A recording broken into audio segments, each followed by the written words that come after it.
Olá, meus amigos e minhas amigas do agronegócio brasileiro. Eu sou o Roberto Faviscari, diretor-geral da Harvey Agribusiness School, e tenho o prazer de inaugurar o podcast Sou Credicitrus, uma parceria da Harvey com a Palavra em Movimento e com a Credicitrus. E tenho a honra de receber aqui como nosso primeiro entrevistado esta sumidade, a excelência do agronegócio nacional, Francisco Maturro, mais conhecido como Chiquinho Maturro, que vai trocar uma palavra conosco e dar o kick-off, dar o chute inicial nesse nosso podcast. Muito obrigado, Chiquinho, pela presença, Francisco Maturro pela presença, é um prazer enorme recebê-lo.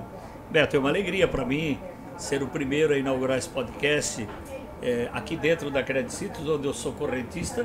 Minha família é correntista, ou associado, ou cooperado, como queira. Tenho muito orgulho de carregar na minha carteira um cartão da Credicitrus, onde eu pago minhas contas, faço minha movimentação.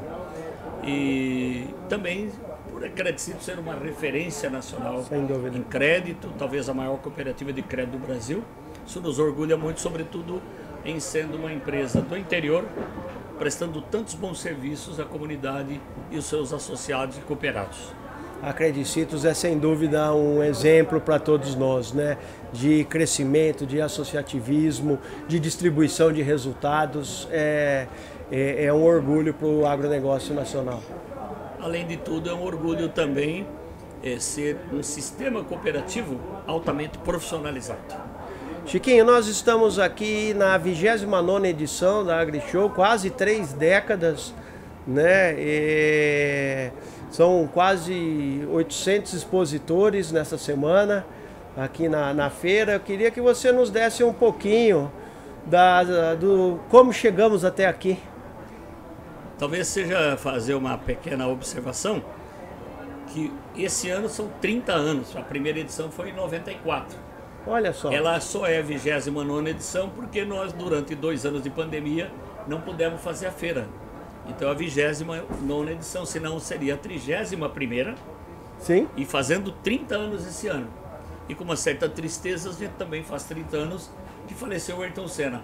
Também. E a abertura da primeira edição foi uma tristeza, foi muito difícil, porque chegava no Brasil o corpo do Ayrton Senna, onde o país estava de luto.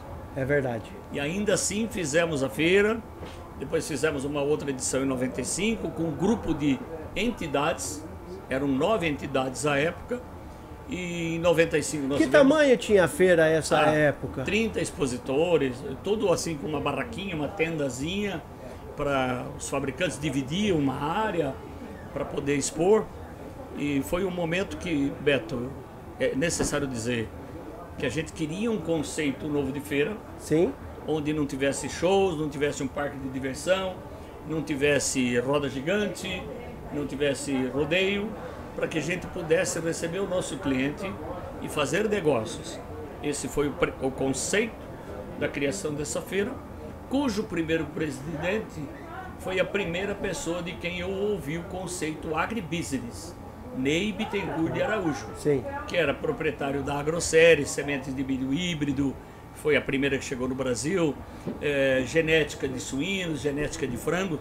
Tudo isso foi trazido por Ney Bittencourt de Araújo, era um homem já Harvard naquela época, trouxe esse conceito. E também a feira existe, que é uma coincidência boa, que naquele momento o Dr. Roberto Rodrigues era o secretário de Agricultura do Estado. Sim. E disponibilizou essa área, que é da Secretaria de Agricultura, onde funciona o centro de cana, para fazer, num pedaço da área, a feira AgriShow. Que bonito. E se você veja, né, em 30 anos como mudou. Desses 30 anos, o conceito de agronegócio era quase inexistente no país e hoje tão difundido e, mais do que isso, carregando a economia, representando mais de 1/4 da economia nacional. Beto, eu diria assim, ninguém cresce por uma razão só ou quebra por uma razão só, assim como um avião não cai por um motivo só, um conjunto. Então, a AgriShow fez com que a evolução das máquinas fosse grande, muito grande, porque o concorrente aqui está a 4 metros um do outro. Sim. Então é muito visível a evolução de um fabricante, a evolução do outro, ou a involução de um e involução do outro. Nós temos 3 fatores talvez fundamentais. Um deles, pesquisa, Sim. ciência, dos nossos institutos privados, dos institutos do Estado de São Paulo, da nossa Embrapa, que estão todos aqui nessa feira juntos, né? Isso é um dos fatores importantes. A extensão que temos no Brasil, a extensão predominantemente de São Paulo com a CAT, faz um trabalho espetacular multiplicando conhecimento. E o outro é a evolução das máquinas.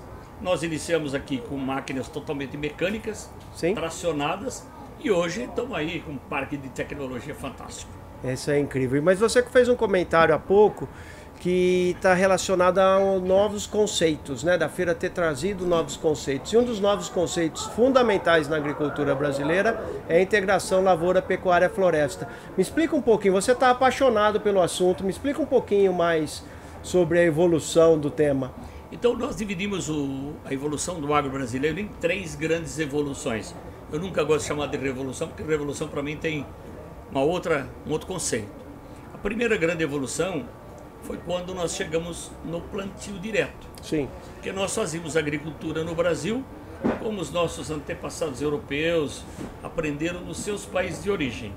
Era uma agricultura que até dava certo, mas lá no Rio Grande do Sul, lá no extremo do país. Quando aquilo começou a ficar pequeno para as famílias que cresceram e se desenvolveram, tiveram que migrar para áreas mais tropicais. Sim. Tropical mesmo. E não dava certo, porque o cerrado é predominantemente terras pobres, e nós precisamos de cobertura de solo. Aparece um louco à época, hoje ele está falecido, é visionário, Herbert Bartz, que descobre o plantio direto, começa a implantar o plantio direto. Sim. Foi inúmeras vezes chamado de louco. Muito bem, essa é a primeira grande evolução. Todo visionário é chamado de louco. Louco antes de morrer. Depois ele vira visionário, né? Fez diferente, louco. Então, a segunda grande evolução foi a segunda safra que o Brasil fez. Sim. Que aquilo nós chamávamos no passado de safrinha, isso acabou. Cada 3 sacas de milho colhidas no Brasil, 2 é de segunda safra. Sim. Todo o nosso algodão que migrou para o Centro-Oeste é de segunda safra. Então é uma produção gigantesca que nós devemos estar entre segundo para primeiro lugar na produção de algodão no mundo. Algodão de fibra longa, como se tem algodão egípcio famoso. Sim. E a terceira grande evolução do agro brasileiro são os sistemas integrados de produção. Necessário e rentável. Porque você produz na mesma área soja, milho, forrageira, que são os capins, as variedades que tem, e ainda temos a opção de colocar o gado, que colocamos na sequência do milho, e ainda tem a opção do F, colocar a floresta para sombreamento para o gado, e ainda ter com a floresta uma caderneta de poupança, que ele vai colher no 7º ano, no 6º ano, no 8º ano, quando ele julgar mais necessário. Então essa é a terceira grande evolução do agro brasileiro. E essa terceira evolução tem ganhado força, está acelerando. É um projeto da Embrapa, que nós juntamos um grupo de empresas, não são muitas empresas, são 8 empresas, que suportam financeiramente a extensão e a difusão do sistema. Sim. Nós já estamos chegando em 18 milhões de hectares com sistemas integrados de produção. É bastante coisa. Muita coisa. Muita coisa. Muita coisa. Chiquinho, olhando um pouquinho para frente e já caminhando aqui para o nosso encerramento, o que você está vislumbrando para a próxima safra e para a feira desse ano? Bom, nós estamos aí sob os efeitos do El Niño, que tem provocado chuvas irregulares no país, algumas perdas, preço das commodities muito baixos. Sim. Ainda a gente vende um custo mais ou menos elevado, bem elevado. Essa próxima safra a gente espera que tenha chuvas regulares, os preços se acomodando, porque nós temos de uma pandemia onde houve todo um desequilíbrio da cadeia de fornecimentos, os custos também devem ser reduzidos e a expectativa é sempre de uma safra maior, de uma safra boa, que deverá acontecer se Deus quiser. Essa é a esperança, né? Na agricultura, um ano se sucede ao outro, as safras se recomeçam, a AgriShow é justamente um marco de um começo de uma nova safra e a esperança volta, né, de termos bons tempos, bom plantio e boa colheita. Muito obrigado por inaugurar o nosso podcast. Nós estamos aqui na Credicitrus, no stand da Credicitos na AgriShow, em parceria com a Palavra em Movimento, um dos estúdios aqui de Ribeirão Preto de melhor tecnologia, e patrocinados aqui ou ancorados pela Harvard Agribusiness School, gerando conceito e conteúdo para vocês que estão no agro. Muito obrigado, Chiquinho, foi um prazer enorme dar esse pontapé inicial contigo. Eu que agradeço, Beto, essa oportunidade de falar do nosso agro, uma indústria a céu aberto. O agricultor está acostumado com isso, ele sabe ganhar e também admite perdas. E a indústria a céu aberto é isso. Muito obrigado você pela participação. Muito obrigado, até a próxima, gente.